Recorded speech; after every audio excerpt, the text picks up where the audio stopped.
Your brother from the gutter, the slick one, is back behind the wood for the open bar. Yeah! Never a cover, never a minimum.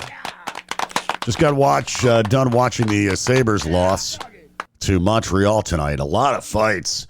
Crazy game. They lost 6-2. Not a good night for the Sabres. And, of course, they lost the other night as well. Was it Friday? So now it goes to, I guess we're going to go into Game 4 in Montreal this Tuesday. So hopefully the Sabres can turn it around. But, listen, I'm no hockey expert, but they just, they couldn't score. They scored first, and then that was it. They just couldn't get the puck in the damn net.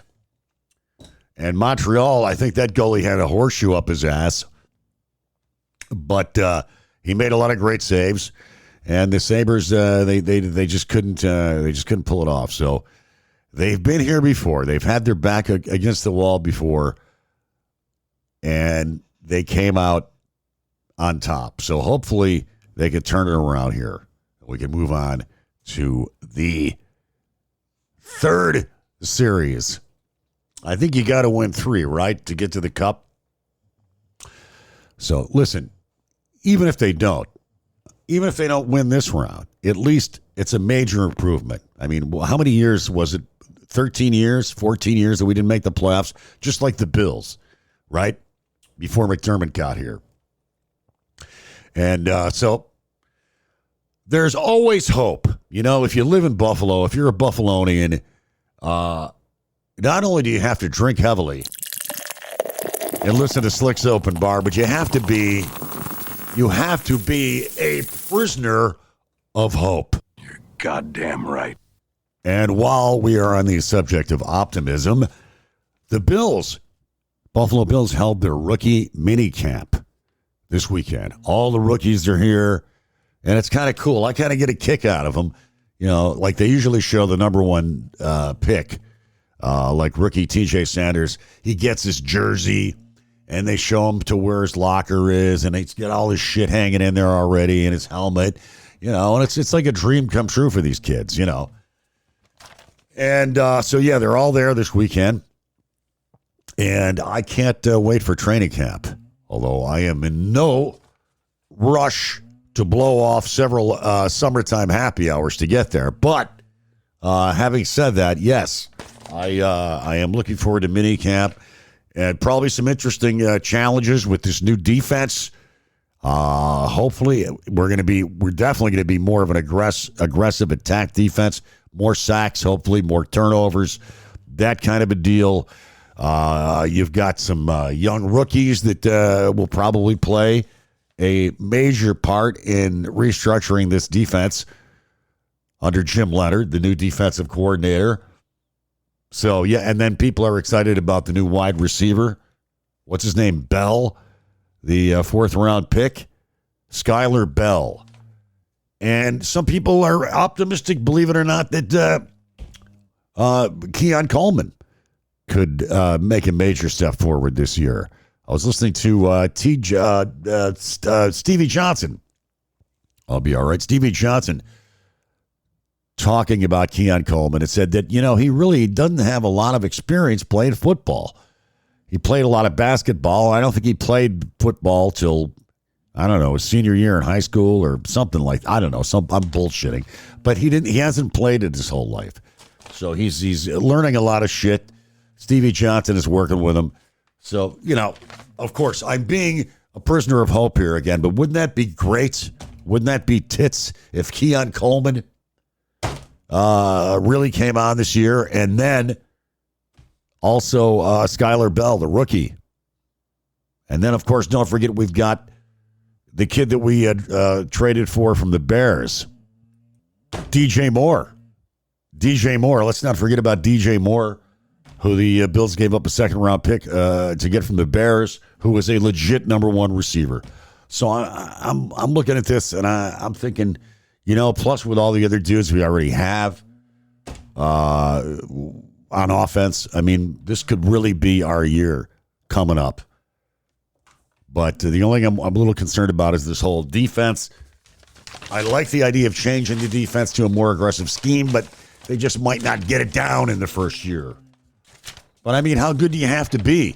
Even if they could be, fairly decent with the offense we have, we could make it. Although the last two Super Bowls, you watch them, and if you look at what the Sea Hags did to the Patriots, I mean, they got all these young guys on defense flying around. The quarterback is on his ass. He can't, no time to throw. Same thing the Eagles did to Mahomes in the Super Bowl before that.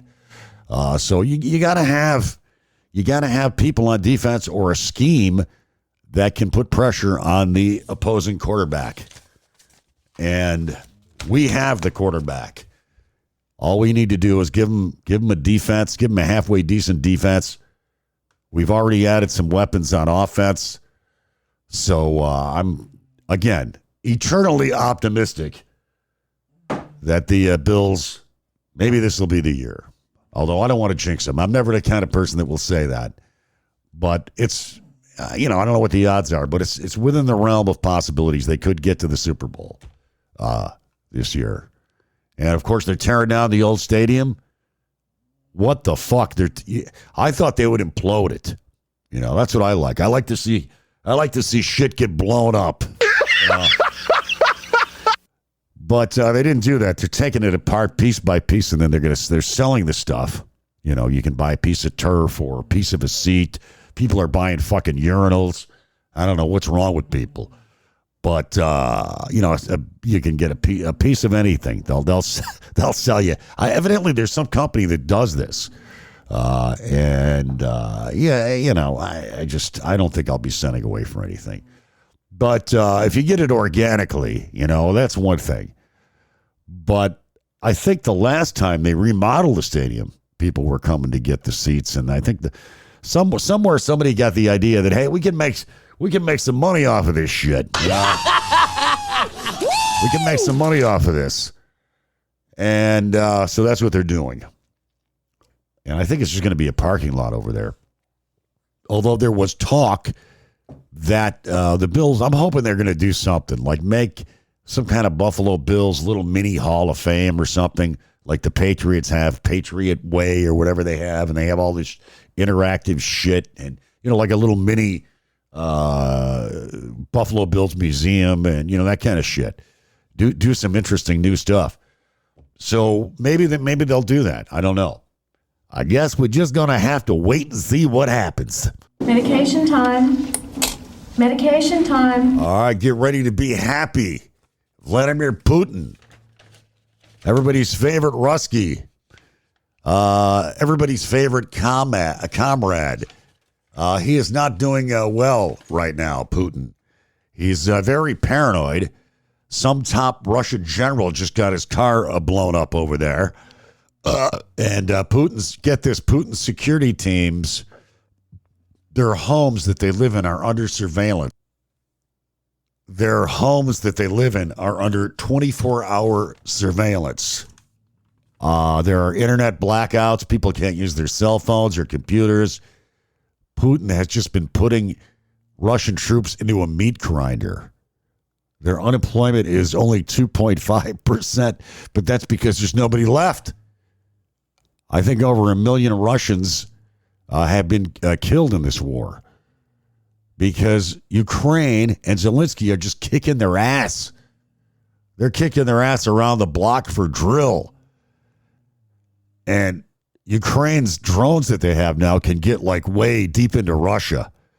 And they're taking back territory. I mean, they're just kicking ass. And it's like David versus Goliath. And David is kicking Goliath's ass. And you got to love it. You got to love the way these people in Ukraine fight for their freedom. Unlike these Middle Eastern countries that, not Iran, but Iraq and Afghanistan. Remember, we spent all those millions of dollars building the army up. Here it is, the Afghan army. We're teaching them our way. And we did the same thing with Iraq. And, of course, as soon as the bad guys, we leave and say, that's it. We're out of here. It's been 15, 20 years, whatever. We've blown a couple trillion, a few trillion. We got to go. As soon as we leave, soldiers stop getting their paychecks. There's no nationalism like in these, Afghanistan, unless you're in the fucking Taliban. But I mean, so they just throw their weapons down. That's it. We give up.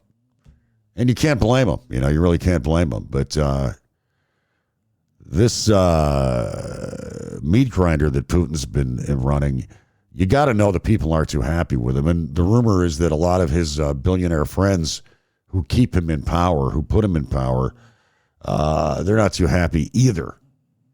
A lot of them are businessmen, and they're just not happy. He's gone off the fucking wall with this invasion into Ukraine, trying to put the band back together, trying to get the old Soviet Union back together. So they might off him. He's afraid of a coup. He's afraid of a coup right now. So crazy shit is happening everywhere, including right here in this country. They're eating the dog.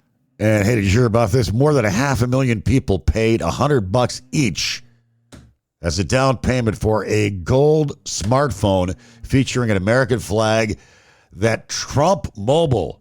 Yeah, this is one of his latest scams that's being exposed. They promised the phone would be made in the USA. The problem is a year later, they don't seem to have been made at all. Right?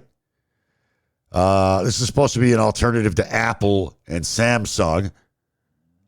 Since then, an estimated 590,000 buyers have paid a collective $59 million in deposits to secure one of these stupid Trump phones.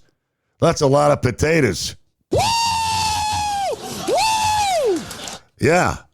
So here we are a year later. They keep saying, well, we're gonna bring it out in November. Then they said, oh, we're gonna bring it out in March. Oh, we're gonna bring it out in May.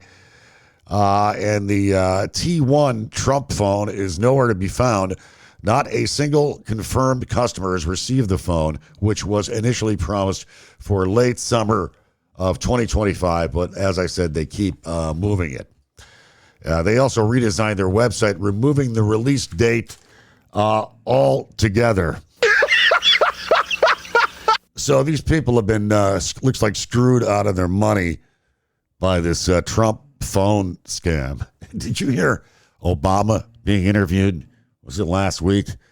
And he's like, I'm just saying, I don't think it's right. I don't think it's a good thing for president to have, side hustles because you can be influenced by foreign money. I mean, it's some guy in Saudi Arabia is going to give you, hey, I'm going to invest $500,000 into your stupid cyber coin or whatever you want to call it. And he's like, yeah, sure. And everybody knows you just have to grift them. You got to give them something to make them happy. And Iran doesn't do that. They don't give them anything to make them happy. And that pisses them off. It pisses them off because they will not kiss his ring. I believe that he thought in his own mind, and some people say that he was talked into it by Netanyahu, that invading Iran would be a piece of cake. Look at the people there. They're fed up with the government. They hate these guys, these ayatollahs and all their strict religious shit. Chicks want to wear hot pants and high heels, and, they're tired of this shit. And, Iran wasn't always this way. Like, until the 70s, like 78, 79, the revolution they had there. Before that, it was a regular fucking country. People didn't they weren't forced to wear certain clothes or what, it was like a democracy. I mean, it was crooked, but it wasn't perfect, but it wasn't like the strict shit that they have now. But anyways, none of that happened. The people did not give up or just try to storm the government or some shit. It didn't happen. So Trump thought this was going to be easy. Thought it was going to be a piece of cake. And he'd be a big hero. Look, I'm the guy that did something about this. Every other president, Well, we had a deal. We had a deal, as you know. Obama had a deal. And some people criticize it and say it wasn't perfect. Well, it's better than what we have now, which is Iran is going to end up with a better deal. They're in the driver's seat. We're fucked because, well, we could just blow them up. Well, you better make sure you don't miss, because they've got missiles that they can still use. Remember, they're decimated. They don't have anything left. They're still whacking people. They just shot at the UAE the other day. And if we start shooting, going apeshit on them, they're going to start blowing up Trump's buddies in the United Arab Emirates and these other countries. And, the ones that gave him the plane, Qatar, his Saudi buddies that have given his family so much money. They're not going to be happy with this situation. And the world is pissed off at him, all of our allies, because, the cost of everything is going up because of you, because you did this stupid fucking war. You didn't listen to people. You surround yourself with ass kissers that are going to tell you you're the greatest. You don't want to hear any opposing views because you know more than the generals. You know more than the scientists. You're an idiot. That's what you really are. You're an idiot that thinks you're a genius, which is the most dangerous kind of fucking idiot. So now we're stuck in this quagmire, because if he goes heavy on Iran will then go heavy on their neighbors, including Israel. And, they've hit, there's a lot of shit that hasn't come out. They've banged up certain parts of Israel pretty good. Just like our military bases were hit pretty good by Iran. You don't hear about that. There was a report done. Certain news publications have gotten some photos, and these are like, airstrikes that have damaged at least 228 structures or pieces of equipment at U.S. military sites across the Middle East. This is since the whole Iran war started. We're talking hangars that they've hit, barracks, fuel deposits, aircraft, and key radar communications and air defense equipment. Now, this is according to the Washington Post analysis of satellite imagery. And they had some experts look at it. And they said that Iran isn't missing much. You don't see a lot of craters. Now, there haven't been any casualties. Now, obviously, some people in the military knew that the threat of air attacks rendered some of the U.S. bases in the region, in the area there in the Middle East, too dangerous to staff at normal levels. And commanders moved most of the personnel from these sites out of range from Iranian fire at the start of the war. On February 28th, 7 service members have died in strikes on U.S. facilities in the region, 6 in Kuwait and 1 in Saudi Arabia.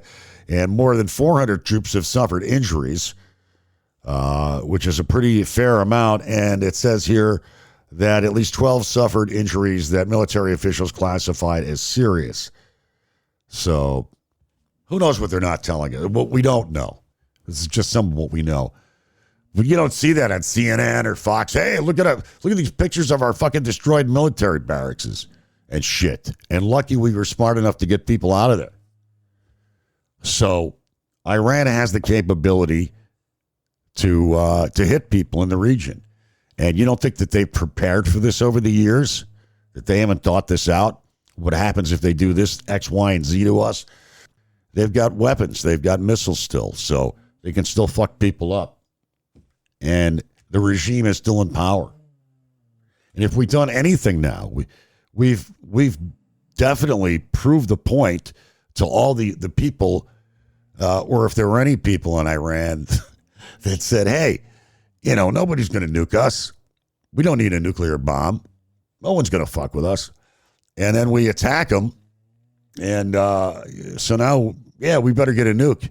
Look at that Kim Jong-un. Nobody fucks with him because he's got nukes. We need a nuke. So we are kind of stuck in a pickle right now, thanks to Donald Dunsky. All right, seriously, that's all I got for you.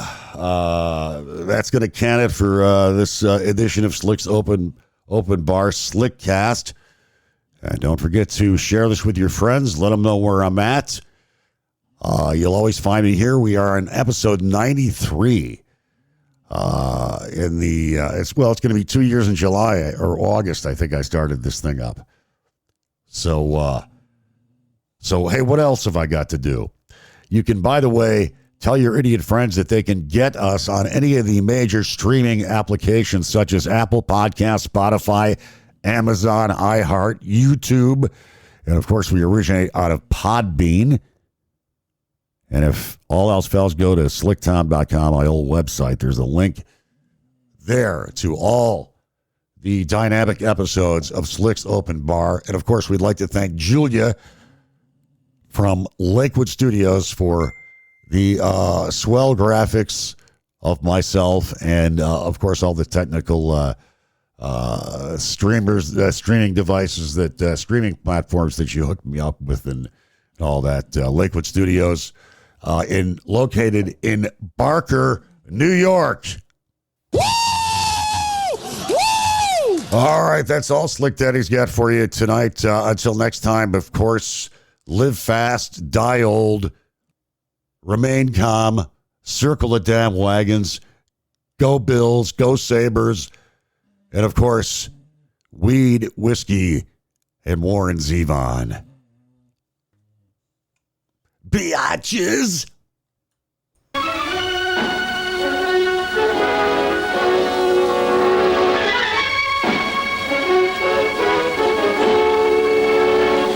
Hail to the king, baby.